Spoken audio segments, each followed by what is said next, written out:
반갑습니다 학생들. 이번 영상에서는 39번 학습지 의열단 한인애국단의 활동에 대해서 함께 이야기해 보도록 하겠습니다. 1919년 조선 전체를 뒤덮었던 만세운동 3.1운동이 실패로 끝나게 되면서 일본은 소위 문화통치라고 하는 것을 실시하면서 조선인들을 속이고 친일파를 만들어가기 시작했습니다. 이런 상태에서 더 이상 평화적인 방법으로는 독립을 되찾을 수 없다. 평화로운 방법 대신에 폭력적인 방법을 통해서 독립을 되찾아야 한다. 라고 주장하는 사람들이 등장하게 됩니다. 그 중에 가장 대표적인 사람이 김원봉이라는 사람이었는데요. 이 김원봉이라는 사람은 폭력적인 방법을 통해서 폭탄과 총을 통해서 독립을 되찾겠다라고 하면서 의열단이라는 단체를 만들게 됩니다.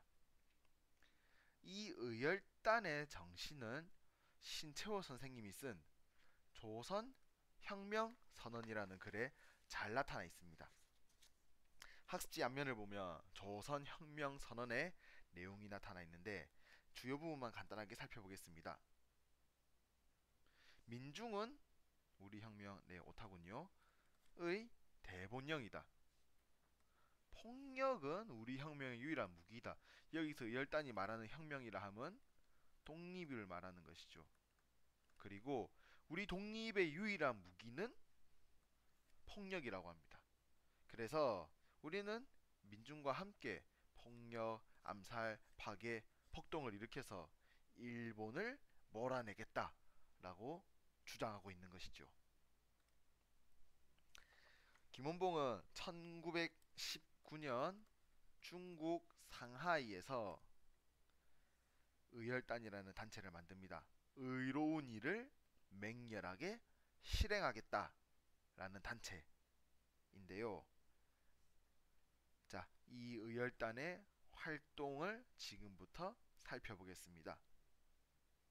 의열단에서 활동했던 주요 인물들을 지금부터 네 사람을 살펴보도록 하겠습니다. 첫 번째, 김익상입니다. 김익상은 조선 통치의 최고기구였던 이 기관을 폭파시키려고 시도합니다. 기억나십니까? 조선 통치의 최고기관? 바로 조선 총독부였지요. 김익상 선생님은 조선 총독부를 폭파하려고 시도합니다. 의열단의 활동 두 번째, 김상옥입니다.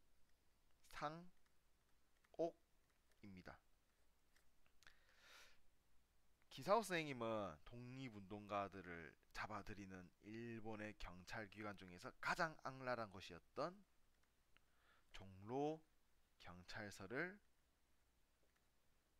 폭파시키려고 시도하였습니다. 세 번째, 김지섭 선생님입니다. 김지섭 선생님은 일본으로 폭탄 들고 몰래 넘어갑니다. 그리고 일본에서 천황이 살고 있는 일본의 궁궐을 폭파시키려고 시도하였다가 결국은 실패로 끝나게 됩니다. 마지막 의열단의 멤버였던 나석주 선생님은 동양 척식 주식 회사라는 것을 폭파시키려고 시도하다가 실패를 하게 되는데, 이 동양 척식 주식 회사는 1908년에 만들어진 이후로 조선에서의 경제 침략에 가장 앞장섰던 회사다 정도만 알면 되겠습니다. 그런데 이 의열단의 활동에도 불구하고 현실적으로 독립이 이루어지지는 않았습니다. 한반도 전체에 일본의 식민 통치 기구가 쫙 깔려있는 상황에서 서울의 몇몇 곳에서 폭탄을 던지고 총을 쏜다고 해서 독립이 이루어질 수 있었던 것은 아니었지요. 그래서 현실적으로는 개인이 투쟁하고 폭탄 던지고 총 쏘고 하더라도 결국은 한계가 있다는 것을 김원봉 선생님은 깨닫게 됩니다. 그리고 김원봉은 고민하다가 한 가지 결심을 하게 됩니다. 그 결심이 무엇이었냐? 모든 의열단원들을 데리고 중국의 황포 군관 학교라고 불리는 곳으로 가서 입학을 합니다. 이 황포군관학교는 군사훈련을 받던 곳이었죠. 그래서 이제 개인이 폭탄을 던지고 개인이 총을 쏴서 독립을 얻을 수 있는 단계는 지났다.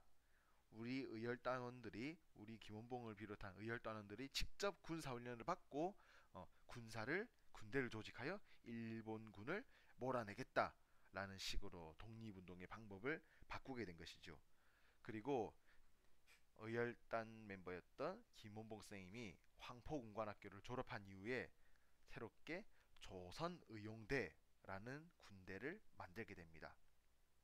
조선의용대의 내용은 이후에 40번 학습지에서 함께 보도록 하겠습니다. 한편 1919년 4월에 만들어졌던 대한민국 임시정부.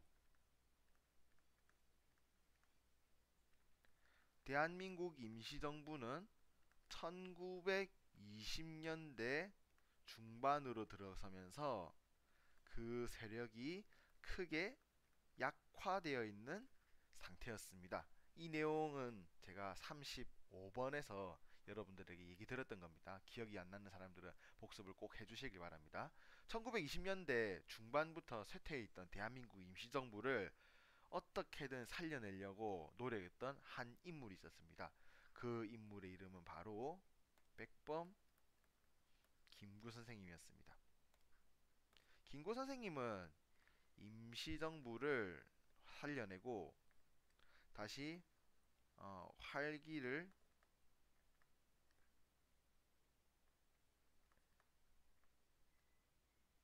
되찾기 위한 목적으로 한인 애국단이라는 단체를 만들게 됩니다. 이때가 1931년입니다. 한인 애국단도 조금 전에 배웠던 의열단과 그 활동 방법은 비슷합니다. 폭탄을 통해서 일본의 주요 인물, 주요 기관을 폭파시킴으로써 독립에 조금 더 한 걸음 다가가자라는 목적을 가지고 있던 단체이지요. 이 한인 애국단 출신의 대표적인 독립운동가를 우리는 두 사람 알아볼 것입니다. 첫 번째 인물은 이봉창입니다. 이봉창 선생님은 일본에 가서 일본 천황이 탄 마차에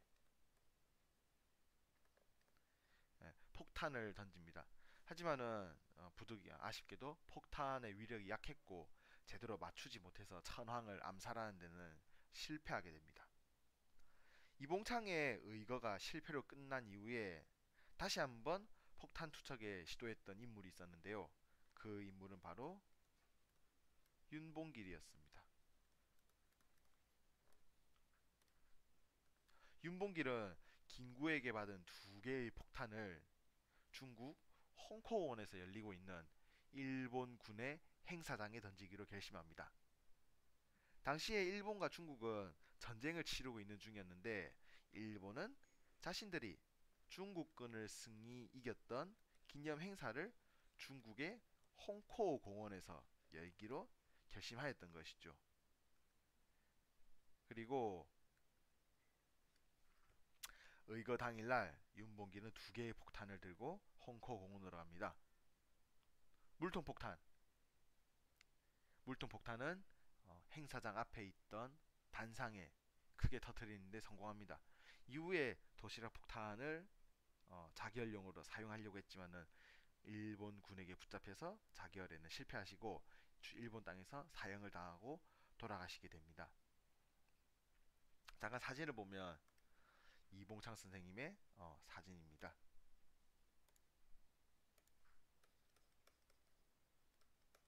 그리고 두 번째 사진 윤봉길 선생님의 사진입니다.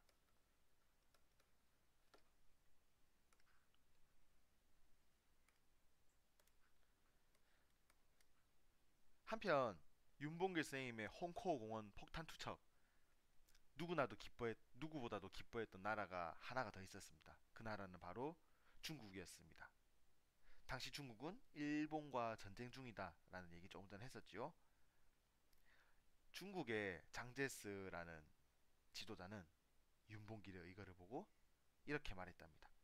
중국의 100만 대군이 못한 일을 한국의 한 청년이 혼자서 해내었다. 그러면서 중국 정부가 임시정부에게 연락합니다. 우리 중국 정부는 너희 임시정부를 이제부터 적극적으로 도와주겠다.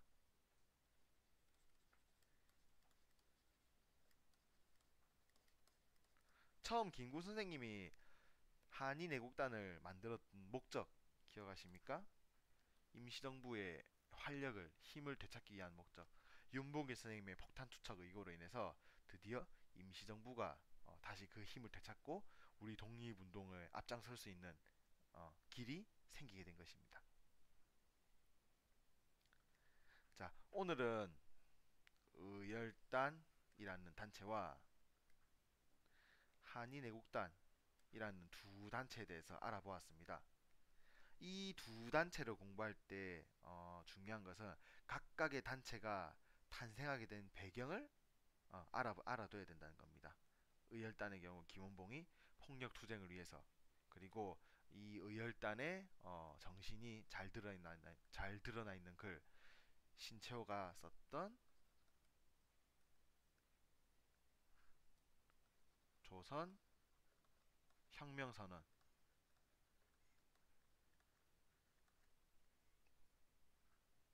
그리고 의열단이 활동을 했던 그 내용들과 의열단의 활동이 어, 현실적으로 효과를 보지 못하자 이를 해결하기 위해서 선택했던 황포군관학교 입학까지의 흐름.